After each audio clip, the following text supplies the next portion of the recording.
Hola, bienvenidas a este nuevo episodio de Refugio de Reflexiones y Risas. Hoy tenemos a Viviana, psicóloga. Bienvenida, Viviana. Muchas gracias por la invitación. A ti. Hola, Claudia, ¿qué tal? Hola Laura, hola Viviana. Gracias a todos por acompañarnos en este nuevo episodio.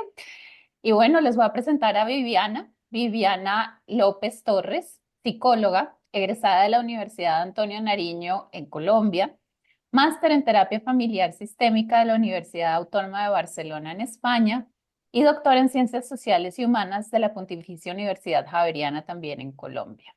Viviana, bienvenidísima a este episodio. Gracias por acompañarnos. ¿Cómo estás? Gracias. Todo bien. Hoy un día tranquilo porque aquí es festivo.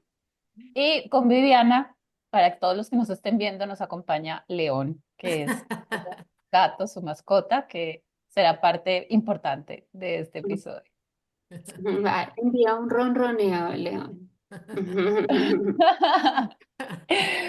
Viviana, tú haces un acompañamiento alternativo a las terapias tradicionales en un tema que me parece súper interesante y creo que para muchos poco entendido, poco profundizado o a veces mal entendido también, que es descubriendo las singularidades en el espectro autista y lo haces con la familia entera. Pero para meternos en el tema, Viviana, quería que nos contaras un poco qué es el espectro autista, cómo lo definimos, de dónde a dónde va, porque hay como muchos, no sé, como confusiones. Entonces, para que nos cuentes un poquito cómo funciona, qué síntomas o si son síntomas o son, cómo funciona todo este tema. Vale. Tradicionalmente, los trastornos del espectro autista se clasificaban en los manuales diagnósticos derivados de la psiquiatría y de la psicología clínica como como un subtipo de lo que se conocía como trastornos generalizados del desarrollo, ¿sí? Hoy día ya no están allí, han cambiado mucho las clasificaciones, mm, y muchos de los diagnósticos que se incluían dentro del trastorno generalizado del desarrollo ahora hacen parte del trastorno del espectro autista, ¿sí? En la última clasificación del DSM, que es el Manual Diagnóstico y Estadístico de los Trastornos Mentales, este Sí. manual es norteamericano y esta es su quinta edición. Aun cuando para poder nombrarlos tengo que hablar de estos manuales, no es desde allí, es de donde yo hago mi trabajo. Yo no, digamos que no soy quien diagnostica, ¿sí? Sino que a Sí. mí llegan ya las personas diagnosticadas. Em, pero el autismo ha sido una categoría diagnóstica muy compleja porque si hago mención a que incluye los trastornos generalizados del desarrollo, es porque involucra varias áreas del desarrollo, ¿sí? De acuerdo. Y entonces tipificarlo no ha sido fácil, no ha sido fácil. En principio fue un psiquiatra infantil que se llamaba Leo Kanner, eh, quien empezó a trabajar con unos niños a quienes se les dificultaban las relaciones sociales, ¿sí? Entonces, no eran niños psicóticos, es decir, abstraídos de la realidad, no, sino, pero tampoco eran niños con déficit cognitivo, ¿sí? Entonces, Leo Kanner bautiza, digamos, en principio la categoría como trastorno del espectro autista para hacer énfasis en el hecho de que el déficit principal tiene que ver con lo relacional, con las habilidades que tenemos para relacionarnos socialmente. Algunos niños involucraban sus habilidades cognitivas también con ciertas dificultades, pero otros no. Entonces ese no era el acento, ¿sí? Ok. Em, las tres áreas que clásicamente después de trabajos de otros psiquiatras famosos como Hans Asperger y Lorna Wink ubican que los déficits en las personas con autismo se ubican eso en tres áreas: en la comunicación, en la relación social y en intereses restringidos y estereotipados, ¿sí? Pero insisto, aunque ese es la radiografía general, no es el lugar desde el epistemológico desde el que se ubica mi trabajo, ¿sí? Pero básicamente, digamos que esas dificultades para relacionarse han intentado ser explicadas por distintas aristas, por la neurociencia, por la psicología cognitiva, por el psicoanálisis, sin llegar a una explicación contundente. Mi trabajo no quiere explicar por qué el autismo, sino si ya hay una forma de habitar el cuerpo y de vivir la vida con ciertas particularidades, cómo mejorar la vida sabiendo que existe esta condición dentro de lo que se ha venido en llamar en las últimas décadas la neurodiversidad. ¿Sí? Digamos que sin negar que seguramente existe un componente de naturaleza neurobiológica, en todo caso, mi trabajo más le apuesta a, bueno, y ya que estamos aquí, ¿qué hacemos? ¿No? Claro. Ujú. Porque además supongo, digamos, todos los casos deben ser distintos, me imagino yo, únicos, Ujú. porque no todos deben tener, digamos, todas las características. Habrán unos que tienen más temas de relacionamiento, otros que se les enfatiza más el tema de aprendizaje desde el lugar de cognitivo, no sé, deben haber diferentes como también rangos, estados, Sí. no sé cómo se dice. Sí, por eso es el espectro autista. Mm, Entonces, se clasifica clínicamente dentro de los niveles de apoyo que requiere la persona. ¿Sí? Hay personas que requieren apoyo hasta para sus actividades básicas cotidianas y hay personas que logran desarrollar unos niveles de autonomía e independencia que les permite llevar una vida, digamos, entre comillas, normal. Ujú. de acuerdo.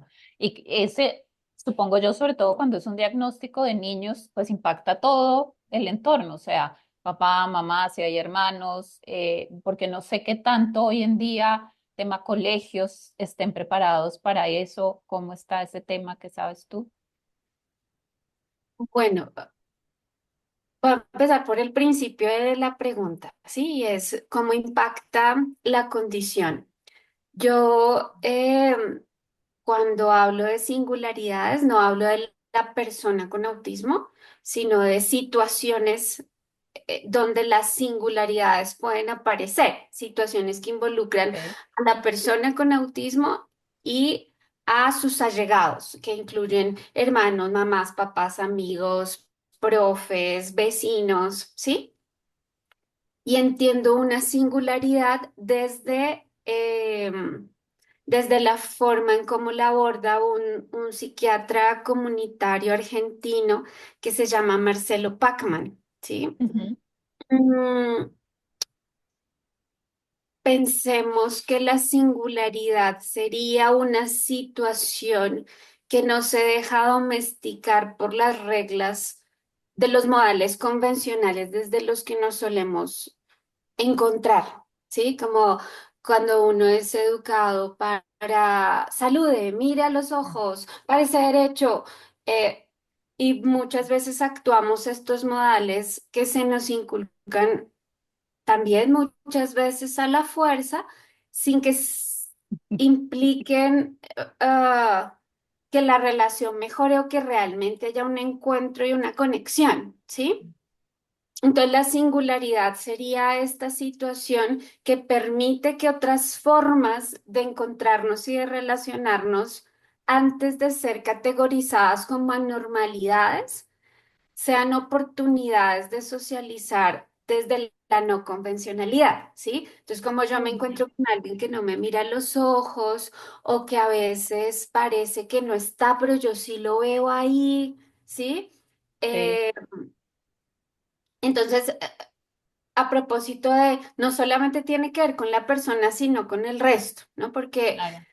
Por otro lado, me encontré con un trabajo también súper interesante. Es un autor italiano que se llama Enrico Valterina y él se aproxima al Asperger como un objeto cultural. Alrededor de eso hace su tesis doctoral.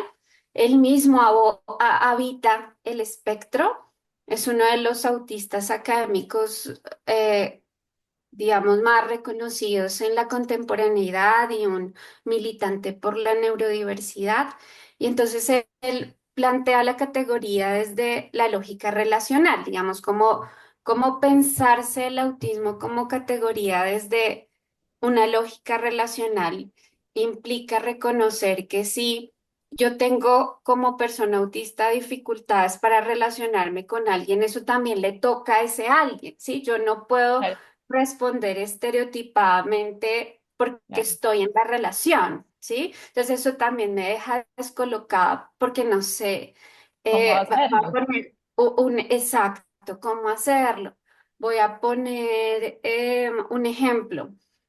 En la Academia de Artes, donde hice parte del trabajo de campo de mi tesis doctoral, estaba yo con un grupo de estudiantes de artes plásticas con necesidades educativas especiales. Habían distintos,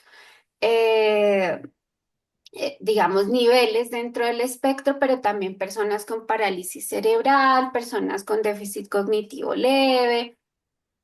Y entonces en una de esas la maestra, esta era una maestra de historia del arte, nos estaba mostrando un video para enseñarnos una técnica de algo. Yo estaba allí como observadora participante y entonces estaba al lado de un compañero que estaba dentro del espectro y él me pega con el codo, eso que uno se mueve sin querer. Y me dice, uy, te pegué, Viviana, me estaba rascando una nalga y sin querer te pegué, ¿sí? Y entonces uno no está habituado a que ese nivel de información le llegue a uno porque yo ni siquiera me había dado cuenta que se estaba rascando una nalga. Pero fue súper lindo y súper interesante cómo desde ahí podemos conectar, ¿sí? Porque para él no era chistoso, para mí lo fue, eh, pero fue empezarme a cuestionar frente a esas convencionalidades que a veces actuamos, pero que no nos permiten estar realmente presentes, y ahí yo me sentí presente, ¿sí? Em, entonces, por otro lado, creo que otra de las premisas fundamentales es reconocer que entender que si lo que está en juego es la relación, eso también implica que todos los que estamos a su alrededor nos preguntemos que así como hay una dificultad allí para relacionarse conmigo, aquí también hay una dificultad para relacionarme, ¿sí? Y Totalmente. entonces, ¿qué hago con eso? Ujú. Em, y cómo veo yo el tema de la inclusión, me preguntaba, será la Sí, segunda parte de la sí, como pregunta.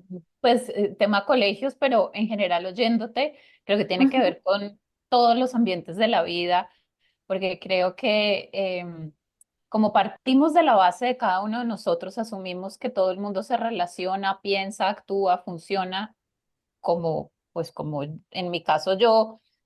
Y resulta que no, y entonces, claro, eso que tú dices es maravilloso porque la dificultad de la relación no está solo allá, está aquí también porque yo tampoco sé qué hacer, tampoco sé Claro, cómo funcionar. Entonces, claro, claro. ahora pongámonos en un entorno más amplio de más gente, pues empieza a ser muchos factores y muchos seres involucrados en el asunto. Y esa falta también en la relación, ¿no? Esa falta de información que sería por este lado, ¿no? De cómo comportarse, cómo se siente la otra persona.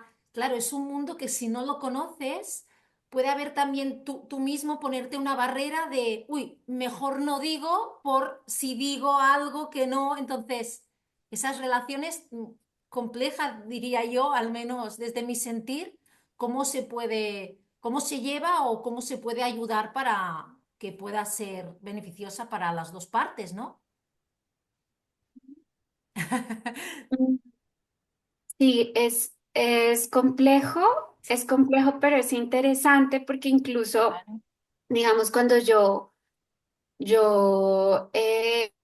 escribía la tesis y trabajaba y leía, otra fuente de información fueron autobiografías de personas con autismo o relatos biográficos. Yo pensaba, no solamente es un tema que tiene que ver con el autismo, es un tema en general, ¿sí? Y entonces, esa pregunta por la sensibilidad, por la diferencia, me llevó a leer a varios autores, no solamente desde la psicología, ¿sí? Entonces, leí poetas, leí literatura, leí psicología, leí antropología, como tratando de encontrar eh, hacia dónde, ¿sí? Precisamente el doctorado yo lo hice en ciencias sociales y humanas porque en la psicología me sentía como constreñida a veces. Creo que el mundo de la psicología académica sigue estando muy comandado por los modelos basados en la evidencia y estas otras lecturas no tienen una cabida o si la tienen, no tienen tanta credibilidad como en otras disciplinas. Entonces, mi asesor fue un filósofo eh, mi lector, por fortuna, mi lector externo fue el mismo autor en el que sustenté el proyecto, el doctor Marcelo Pacman, y hubo otra psicóloga profesora de la Javeriana, Diana Carolina Rubio, y creo que entre esas miradas logramos cosas muy lindas, y una de las que aprendí a propósito de la pregunta es que mi apuesta no es por la inclusión, ¿sí? Ujú, eh, Porque la inclusión connota preguntarse como por un pasaporte de entrada, ¿no? Que te habilita para entrar, ¿sí? Y ese puede ser un gesto violento, soberbio, de quienes podemos habitar lo que se considera normal, ¿sí? Entonces, la forma en la que me aproximé a este tema con todas sus complejidades está más del lado de la poética y del sentido, digo yo, y de la poética entendida. Etimológicamente, la palabra poética tiene que ver con hacer que algo nuevo aparezca, ¿sí? sí. Y el sentido es una categoría que viene también del trabajo de Marcelo Pacman, pero él se apoya en un filósofo francés que se llama Jean-Luc Nancy, ¿sí? Mm, y entonces en el sentido ocurre que a diferencia del significado, el mundo que habitamos no está per se capturado por categorías, ¿sí? Como Ujú, para decir que incluyo, que excluyo, porque hay cosas que existen sin ser incluidas. Hay cosas, me refiero a realidades del mundo que existen sin ser incluidas, siguen existiendo aunque no estén incluidas, ¿sí? Te Eh, interrumpo, Viviana. ¿No crees tú que los que categorizamos somos nosotros? O sea, sí, por claro, supuesto las cada uno tú categorías. armas tus categorías y ahí no estás viendo toda la globalidad de lo que existe. Sí, sí. Así es, así es. Hay cosas que siempre quedan por fuera. Esas son Exacto. las singularidades. Mm, es como cuando uno hace arepas y tiene un molde, digámoslo así, y entonces tú colocas la harina y colocas el molde, pero siempre te quedan trocitos, ¿sí? Como yo trabajo con esos trocitos, ¿sí? Como con los Claro, trocitos de afuera.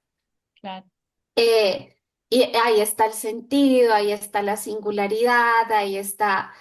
ah, entonces, en ese camino, digamos, por la reivindicación con la diferencia desde una mirada distinta, la inclusión, eh, lo que ocurre es que muchas veces en lo que queda por fuera de lo que estamos hablando, hay cosas por un lado que escapan de ser, digamos, capturadas por la racionalidad y por la compulsión a categorizarlas, ¿sí? Y Ujú. que por lo tanto nos desubican. Voy a poner otro ejemplo, paréntesis, ¿sí? En, en el transcurso del desarrollo de mi trabajo, en una sesión de orientación con una mamá, ella me cuenta, ella apenas estaba en el proceso de que su hijo fuera diagnosticado. Ok, Entonces, es muy difícil para las familias porque hay muchas cosas que no se entienden, ¿no? Digamos que una mamá, un papá puede interpretar desde los guiones preestablecidos que implican el amor, el ejercicio de la maternidad, el ejercicio de la paternidad o lo que los hijos hacen cuando aman. Que un hijo no te mire ni juegue contigo, es que, ¿será que no me quiere? ¿Será que yo no estoy haciendo lo correcto? ¿Será que porque eso no cabe dentro de las categorías que ya preestablecen la relación, ¿sí? claro. Y entonces se busca que cualquier atisbo de normalidad pueda ser una esperanza de que pueda ser como todos los niños. Y Ujú. en una, o como la mayoría, y en una de esas estaban en una visita, ella me cuenta, estaban en una visita familiar y el niño quiso jugar con una prima, ¿sí? Y entonces ella muy feliz porque lo vio jugando y le pregunta delante de todos, ¿eres feliz? Y él le dice, no, y todos Wow. como miércoles. Y el papá le dice a ella como la estamos embarrando, ¿qué pasa? ¿Qué estamos haciendo mal? Y entonces ella aprende a suspender el prejuicio por un instante y le dice, espérese, cálmese. Y le pregunta al niño como, ¿tú sabes qué es ser feliz? Y es una pregunta tremendamente difícil, es decir, yo cómo respondo que soy feliz o no, ¿sí? Como que por primera vez ella se da cuenta que en el automatismo no puede decir si soy feliz o no soy feliz o actúo ser feliz y es un asunto más profundo de lo que parece, Muy ¿no? profundo. Entonces el niño le dice, no, mamá, no sé, ¿sí? Y entonces ella, ¿y cómo le respondo que es ser feliz? Sí, como... Sí. Y entonces le dice Viviana, a mí lo que se me ocurrió fue decirle como ah, ser feliz es sentirse bien donde uno está, con quien está y haciendo lo que uno está haciendo, ¿sí? Y entonces el niño le dice, ah, sí, ma, entonces sí soy feliz. ¿Mm? Wow. Ujú. Entonces, creo que en ese sentido del cómo que pregunta Laura, por un lado, la suspensión de los prejuicios siempre es importante, ¿sí? Porque eso que uno da por descontado no necesariamente es lo que es. ¿M? Y desde dónde configurar la relación cuando no hay, digamos, una intencionalidad o un propósito preestablecido sino que se construyen el mismo proceso de relacionarse, es reaprender aquello en lo que hemos sido socializados desde siempre, ¿no? Eh, y aquello en lo que hemos sido socializados desde siempre incluye racionalidades que muchas veces dejan por fuera otras partes del cuerpo que no son la cabeza, ¿sí? Las manos, la panza, los pies. Eh, entonces, un poco la invitación también es como a pensar con todo el cuerpo y a darle lugar a esas respuestas atípicas que sin ser categorizadas como anormales pueden permitirnos existir como otros, ¿sí? Y aprender, darle lugar al aprendizaje. Digamos que eso es lo que yo quisiera que ocurriera con las familias que trabajo y es generar contextos de aprendizaje permitiéndonos darle lugar a las singularidades y existir como otros a los que habitualmente estamos acostumbrados a ser. Ujú. Qué bello eso que dices, porque te oigo y pienso que en esto de la diferencia nos pasa en muchos ámbitos, ¿no? Nos pasa en el Ujú. ámbito del que se viste distinto, de que el que Sí, piensa distinto. Es decir, constantemente estamos en ese, es que este es diferente a mí, es diferente a mí. Y lo que creo yo no hemos caído en cuenta es que todos somos diferentes y cada uno tiene sus singularidades y no sé, lo que debería un poco funcionar sería, bueno, aceptémonos todos tal cual somos y cómo me relaciono yo contigo o cómo estoy yo contigo no quiere decir que sea como estoy yo con Laura, ¿no? Entonces, creo que esa parte de nosotros es un poco abrir esos espacios, la mente, el corazón, estar como también dispuestos y disponibles a lo diferente, que creo que pasa en muchos ámbitos de la vida. Ujú. Sí, sí, y también, pues pienso yo que esa apertura cuidadosa y delicadamente tratada no tiene la pretensión de entender la diferencia tal cual es, porque eso sería caer en el mismo juego, ¿sí? Claro, Hay una propuesta de un poeta martiniqués que es otro de los autores que trabajé con mi tutor, se llama Edward Glissant, y él habla del derecho a la opacidad, digamos, en contraposición al derecho a la diferencia. Entonces, eh, cuando el derecho a la diferencia se nos plantea como una diferencia que debe ser transparente y claramente comprensible en todas sus aristas, eso es imposible. Eso es precisamente lo que no le da lugar a la claro, singularidad. Vamos, el claro. derecho a la opacidad o reivindicarse con ese derecho es también aceptar que en el encontrarnos hay cosas que no van a ser nunca claras del todo, ¿no? Ajá. Claro.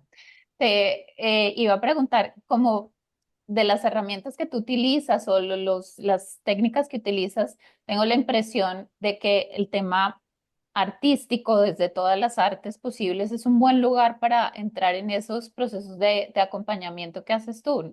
Hablabas hace un rato de un taller de pintura en el que estabas, has nombrado varias veces poetas, entonces como esa parte de las artes, todas ellas, me parece que es como ese lugar bueno, ese lugar no, un lugar donde puede haber esos encuentros, esos nuevos relacionamientos.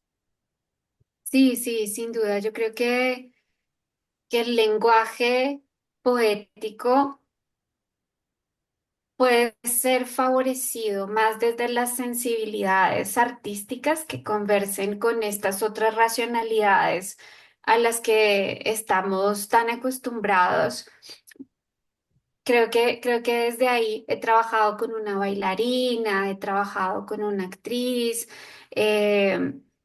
Y en la academia, digamos, yo no fui a hacer el trabajo de campo a un contexto clínico porque sabía que en un contexto distinto al clínico podía encontrar otras cosas, ¿sí? Y entonces me fui a una academia de artes para hacer este trabajo y ahí participé en dos clases, en la historia del arte y en otra que se llamaba Cuerpo. Y en ambas clases pude reconocer cómo el diagnóstico no es determinante en la forma en cómo se plantean las relaciones entre ellos, sin que sea desconocida del todo la diferencia, ¿sí? Eh, es decir, sin que todos sepan que hay algo que les cuesta hacer, como los límites de su discapacidad, pero no es desde ahí, desde donde se relacionan. ¿Sí? Por ejemplo, una de las observaciones que hice es que este contexto plagado de artistas mm, favorece que la primera observación que yo hago es, en el grupo de 8 personas hay dos parejas de novios y en las dos parejas pues hay personas con autismo, ¿sí? Digamos que eso en otros contextos no es tan común. Y Mm. una de las observaciones que hago es que en una de las parejas la otra persona tiene parálisis cerebral. Entonces me da la impresión que sus movimientos que son más lentos, eh, le dan tiempo a él para pensar todo eso que en las carreras que andamos siempre en la cotidianidad no es tan fácil, ¿sí? Entonces, como encontrarse desde ahí es muy interesante, ¿sí? Muy, muy interesante, como tener tiempo para,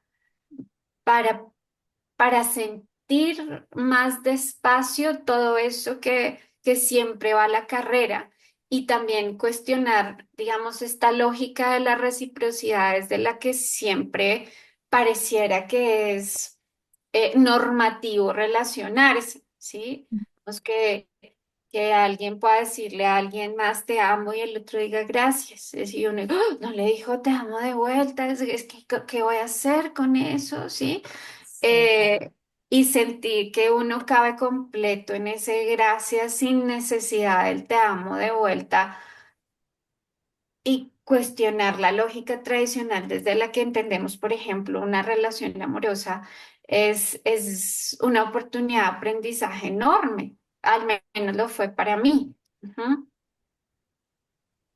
y tanto, qué aprendizaje, sí, de entre las parejas, aprendizaje a eso, ¿no? A las expectativas también, de esperar ese ujú. te amo a cambio y a tus creencias y a tu diálogo mental de que dices, oh, ¿no? ¿Qué ha pasado, no? ¿Qué está pasando? Sí, sí, Y, sí, así, tal cual. y a la hora por ejemplo, ya sé que debe haber mucha diversidad, igual que en todo, ¿no? En todo en la vida. ¿Cómo podríamos, sí, cómo podríamos saber el sentir, cómo se pueden sentir? O sea, como, ya sé que no nos podemos poner en su lugar, ¿eh? Porque eso es como, ¿cómo te vas a poner en su lugar? Porque es imposible, ¿no? Pero saber un poco más cómo se pueden sentir, si se pueden sentir vulnerables, si pueden sentir frustración, evidentemente puede haber un abanico de emociones inmensa, ¿no? Pero algo que nosotros, yo, por ejemplo, ¿no? Al otro lado podamos entender para, bueno, para poder abrir un poquito más la mente, por decir algo, ¿no? Y poder relacionarnos de una manera más respetuosa o amable o no sé cómo decirlo. Saber cómo, ¿no? Qué puede estar pasando, saber un poquito, un poquito. Mm. Eh, Voy a responder con un ejemplo, ¿sí? Para Ujú. mí es más fácil pensar Sí, en las imágenes y en los ejemplos que sí, tengo. Me acuerdo que una vez en un ensayo, el grupo en el que yo estaba practicando un performance que era como la presentación final, el trabajo final. Entonces, cada clase en la clase de cuerpo lo practicaban, lo practicaban. Y resulta que en una práctica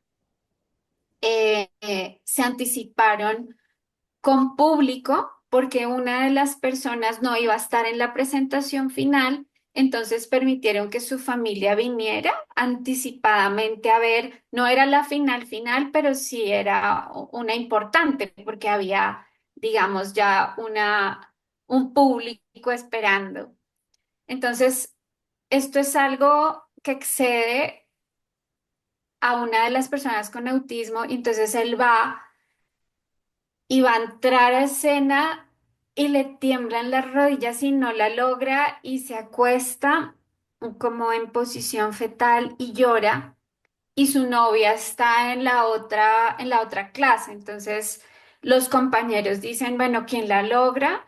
La novia porque ya sabe cómo qué hacer. Y entonces ella va al baño y agarra un montón de papel higiénico así y se lo envuelve y se lo lleva, pero solo está, ¿sí? Es decir, no es, no es una intención resolutiva ya, en la compañía, ¿sí? Sino, no es pretender saber ya qué te pasa, cómo te ayudo, cómo salimos de esta ya en lo inmediato, porque la singularidad poética no es, digamos, una solución o una cura al autismo, sino es un contexto de aprendizaje que puede permitir otras cosas. No sabemos qué, ¿sí? Mm, entonces, en esa clase, cuando ella va y hace eso y le trae el papel, me dice, Viviana, ¿será que tú puedes acompañarlos? Que yo dejé mi trabajo en el otro salón Entonces yo le digo, ¿y tú usualmente qué haces? Sí, todo el mundo intentando buscar hacer, Sí. pero ninguno le preguntó qué necesitas. Ay, Sí, que yo creo que eso también es, y a veces uno mismo no sabe qué necesita tampoco, y es legítimo, sí, ¿sí? sí, sí.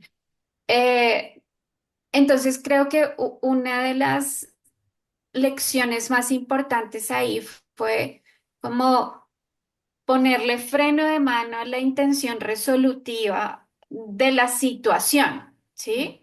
mm. Porque todos pensando en él, pero ninguno le pregunta qué quiere, qué necesita, es más la ansiedad que es y cómo la resuelvo para que Sí, todos sí, estemos mejor ya. sí. Y a Sí, veces no es posible que eso ocurra en lo inmediato, ¿sí? Y la única que estaba más o menos tranquila con eso era ella, la novia, ¿sí?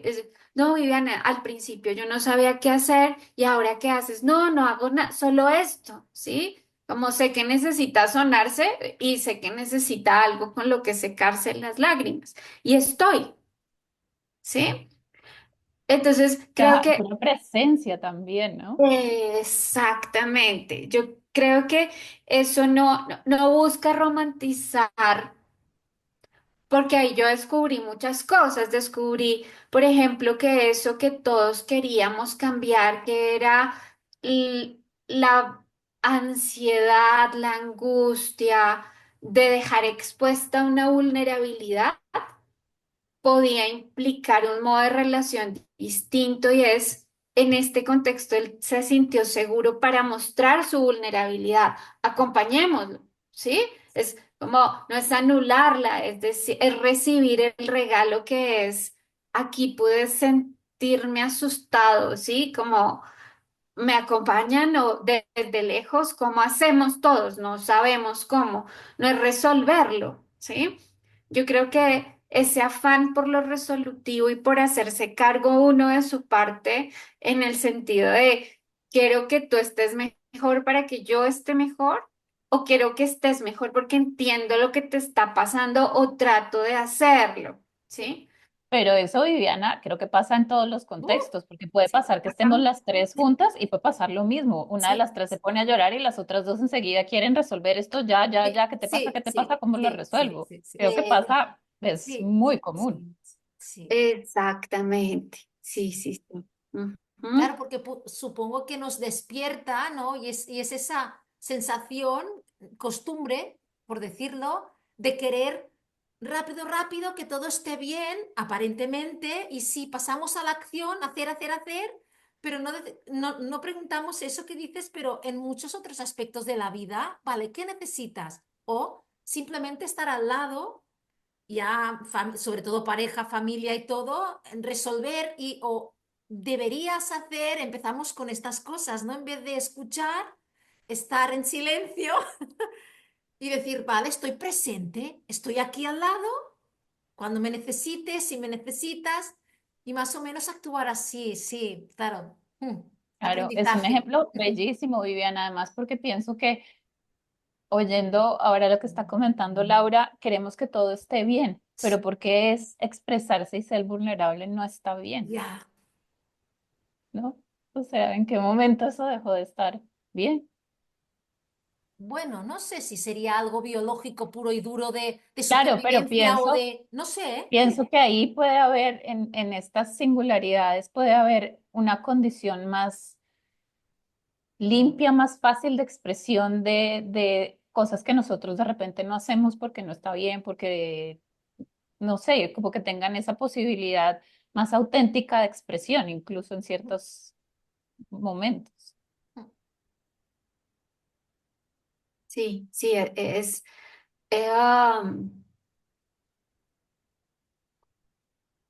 digamos que está puesta también en la investigación, ha implicado desde muchos otros autores y los que les he mencionado, devolverle la voz, el cuerpo, la presencia diferenciada de la representación, porque muchas veces nosotros representamos roles desde lo que hacemos, pero no estamos presentes, ¿sí? Digamos, mm, Y creo que la presencia, así como ustedes la mencionan, descontaminada de una cantidad de significados que orientan en automático la acción y muchas veces nos desconectan con el cuerpo, es una de las apuestas de lo que, digamos, desde el punto de vista ético quisiera que apareciera en una singularidad, es cuestionarse por ese deber ser, que si es realmente lo que debería ser, o puede ser de otra manera, digamos, que otros mundos posibles habitan allí, eh, y que nosotros podamos materializar con nuestra presencia y las decisiones que allí tomemos, ¿no? ¿Cuál es la decisión que tomo? Porque ya no estoy orientada por el debería. Y entonces, ¿qué posición ética asumo frente a la vida cuando, por ejemplo, esta mamá dice, espere, preguntémosle, ¿qué es ser feliz? ¿Sí? Y, y ella, espérate, quédate ahí, no le preguntes nada, es lo que yo aprendí. ¿Sí? Creo que eso es muy, muy importante, muy, muy importante. Una vez uno de ellos me propuso ser su novia, un clase. Entonces estábamos así sentados en círculo y me agarró la mano y me dijo, Viviana, ¿quieres ser mi novia? Y yo como, no, le dije, pero no, no sabía qué responder. Y entonces yo dije, ¿cómo hago para no lastimarlo? ¿Sí? Como, y después me pregunté, ¿y yo cómo sé que lo estoy lastimando con el no? ¿Sí? Sí, es también creerme, pues, quién sabe entonces qué, para asumir que lo estoy. Y además ni siquiera sé qué significa para él ser la novia, Uf, ¿sí? claro. Como que enseguida fue todo de, ¿y yo qué le digo y lo lastimo? Y entonces, y aprender, digamos, a suspender los prejuicios fue todo un proceso, ¿sí? Fue todo un proceso. eh, Tiempo después fui a presentarles parte de los resultados que había encontrado, el tiempo que permanecimos juntos, y entonces otra vez me propuso ser la novia, pero yo ya había escrito esto de ese momento. Yo le dije, no, no, no, es que no. Y entonces me dijo, ¿y no tienes una amiga que me presentes? Entonces yo le dije, déjame pensarlo porque en este momento no tengo, no lo tengo tan claro. Eh, pero no era el automatismo, ¿sí? No, ni tampoco el gesto soberbio de yo ser tu novia y cómo no te lastimo, y yo de quién me creo, ¿sí? Eso fue, esa fue otra gran lección. Ujú. Yo oyéndote, Viviana, he aprendido tanto en este rato que llevamos hablando, cómo ha sido el viaje para ti. Tiene que haberte abierto muchos mundos y como también al tiempo desmontar muchas creencias y juicios y una cantidad de cosas porque para mí este rato corto ha sido como uf, Ujú. espectacular lo que esta mujer hace. Qué lindo, Claudia, muchas gracias. Sí, y yo creo que el viaje apenas empezó, sí. Claro. Eh, y creo que eso es lo interesante de pensarse la poética, y es precisamente que el mundo no está acabado, ¿sí? Digamos que siempre hay otros mundos posibles desde los cuales habitar el cuerpo que tenemos y encontrarnos con los demás, ¿sí? Creo que sin duda sí desmontó muchos prejuicios como investigadora, como terapeuta, como profe, porque allá yo no sabía quién era, digamos, era una compañera, pero no era una maestra, era la asistente de la maestra, pero también era una amiga cuando en algún momento me sentí tan honrada de ser parte sin estar incluida dentro de los cánones de lo que en una institución y en el marco de las relaciones pedagógicas, como no saber en dónde estaba sin que eso diera miedo, ¿sí? Mm, Creo que eso fue súper lindo. Y también lo que me ha permitido en mi propia vida profesional, digamos, las apuestas éticas de desconectarme con lo que no quiero para mí, con lo que sí quiero, pero toca labrar a pulso para hacer que también cuente en escenarios educativos, clínicos, aunque no venga de las metodologías tradicionales en investigación. Creo que sí ha sido una apuesta de mil maneras para mí de aprendizaje. Ujú, sí, Que sí, un buen aprendizaje y personal, evidentemente. Sí, sí, sí.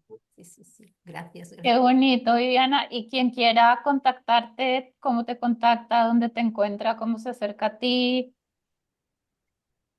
Bueno, digamos que por un lado, la tesis está de acceso libre en el repositorio de la universidad y Sí. pueden encontrarla así con su título singular si les interesa el tema y, por ejemplo, estas historias de las que hablamos están en el capítulo 3, que fue mi experiencia en la academia, y en el 4 están las aproximaciones a las biografías y a las autobiografías. Entonces, quien quiera de golpe leer y conversar conmigo con mucho gusto o que me escriban a mi correo personal que es Vivi, como si fueran a escribir Viviana, L de López T de Torres, vivilt8 @hotmail.com.